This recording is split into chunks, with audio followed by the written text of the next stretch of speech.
You're this perp back with another video, and I was going to wait on this, but I kind of want to take a break before I put out my last video, my last episode of the Perp Culture Podcast.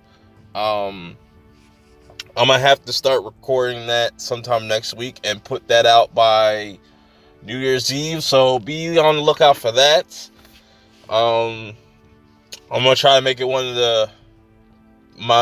the best episodes for y'all that's been fucking with me. But this is going to be my top 10 best movies of 2018. Now, this is purely just, what I enjoyed and just things that surprised me that I didn't think I was gonna like, but just ended up liking it. Also, very difficult list. Took me a while to think about it, but let's get right into it with the number 10 spot that I have on my top 10 best movies of 2018. At number 10, we're going to go with Bird Box. Now, this just released on Friday on Netflix. You guys should go check this out. I saw it a little bit earlier, but I really enjoyed this movie. Very, very entertaining, very suspenseful. I will also have a link in the description for all these movies that I've watched. I got reviews for them. But Bird Box is Sandra Bullock's new movie. It's a suspense thriller, kind of horror. Like, it has horror elements to it, I would say, but it's more of a suspense film. But more with that on my review. Go check that out in the link description below. But let's get into the next movie on my countdown, and that is number 9.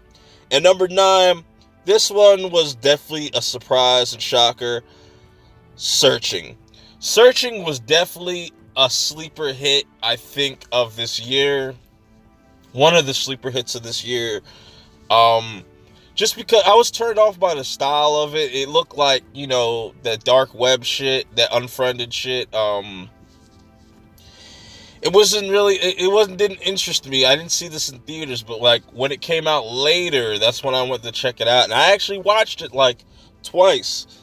And I wouldn't hesitate to go see it a third time, because that ending was pretty good. It was really good. I liked the twists and the style of it, Give me more of these.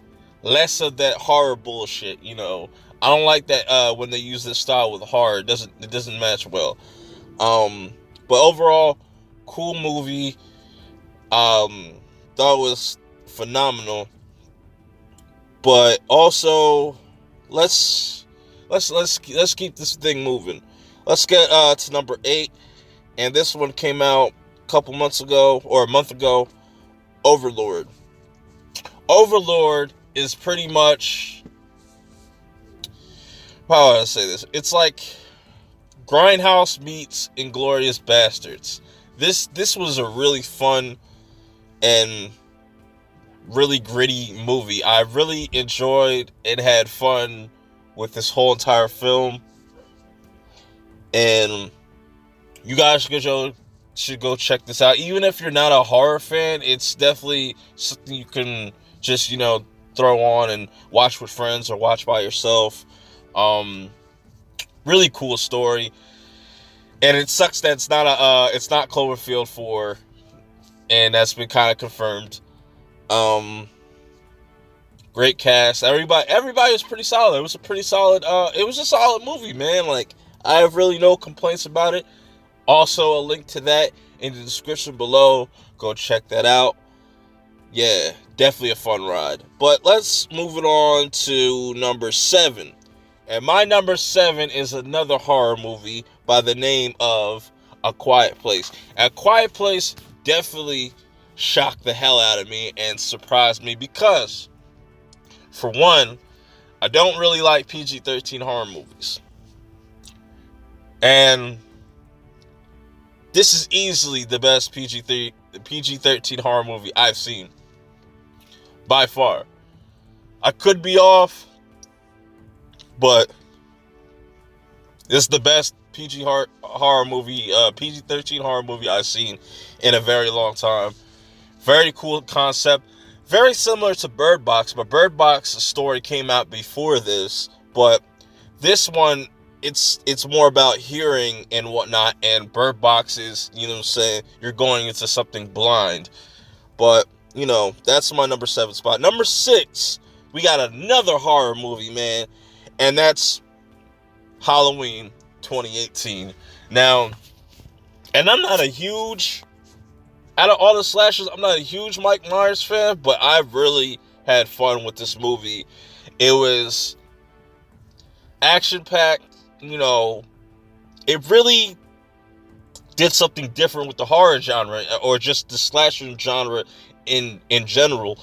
Like, it really inspired me to even, like, you know, kind of draw out my own thing. If they were ever to bring back Friday the 13th, I made my own thing, you know, what I would do if I were to reboot Friday the 13th, blah blah blah. Links to those videos in the description below. But let's keep it moving to number 5. And number 5, man, is Creed 2. And this is it deserves it, man. Deserves a top 5 spot. Y'all's might be different than mine, but this, to me, was an emotional roller coaster. It's a very simple story, kind of generic, but, you know, it worked. And, like, I love the chemistry between Sylvester Stallone and Michael B. Jordan. Like I said in my review, also we'll have a link for that in the description below. Go check that out. But phenomenal movie. But let's go into number 4. And my number 4 spot goes to Ready Player One. This is a nostalgic cum shot. Pause. No homo. But this literally has everything besides the Avengers and shit in Star Wars, everything in pop culture, and I fucking love it. Especially the Shining scene. That was like one of my favorite scenes. Like, I could just turn this on and just watch this back to back. Like, it's got that Steven Spielberg magic on it. Phenomenal movie. If you haven't seen it, you're bugging. You're wild bugging. This movie definitely made me want to see a Gundam movie, because I've never been into Gundam, but this movie definitely made me a fan of Gundam. Just saying. But let's go into number 3, where things get really, really interesting. Now, this one was a tough one. Black Panther at my number 3 spot. And this was a really hard decision between all the comic book movies that came out this year, but Black Panther is the first black superhero movie put on screen. You know, people are gonna say, "Oh, Blade is an anti-hero. Spawn is an anti-hero," but that's a whole nother story, a whole nother, you know, video or some shit. You know, I'm not gonna go down that rabbit hole. But Black Panther was phenomenal. Michael B. Jordan practically stole the show, but it definitely has its flaws. But overall, a great movie, and deserves to be in the top 5. Now, let's go to number 2. Now, my number 2 goes to the recently released Aquaman. Aquaman was very surprising.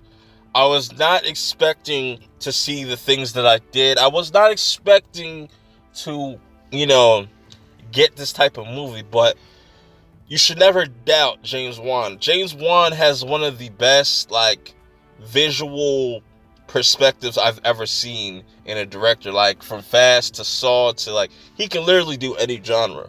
Literally do any genre, and this proves it. Oh man, I can't, like I said, I can't wait to see this again. I know a lot of people had issues with the movie, but, no movie's perfect.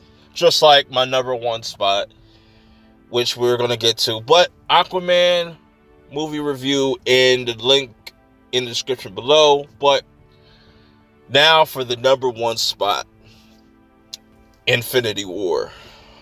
Now, this is Marvel's biggest and most controversial movie to date. Easy. My opinion, I really enjoyed it. And for what they were able to do with that many characters was really amazing to me. Even though if they would have took their time and probably not made this a two-part movie, they would have probably made a better Infinity War. But for what we got, I'm cool with it. It's an entertaining movie. You could say, the story takes a back seat. It's fine. You'll get more story in Endgame. And I'm pretty sure with Avengers 4, people will be satisfied. Because they're two separate movies, but I'm looking at them as a part one and a part two. You can't expect all these studios and different people that are working on comic book properties to go with the source material, and I'm kind of glad. I'm all right with them not doing it, but I understand the people that are passionate about these characters and want to see it done right, but we just gotta take chances. Studios have got to take chances. Just like with all these effects I'm seeing in the movie, I'm like, why can't we make a Dragon Ball Z movie? It just takes the person to know the source material and the studio to trust them and really back them up. But this is my top 10 list. What do you guys think about it? I think this is a pretty fair list. Like, comment, subscribe. Let me know what you think in the comments below, and I'm out. As we come to the end of this phase of our life, we find ourselves trying to remember the good times and trying to forget the bad times. We find ourselves thinking about the future. We start to worry, thinking, what am I going to do? Where am I going to be in 10 years? But I say to you,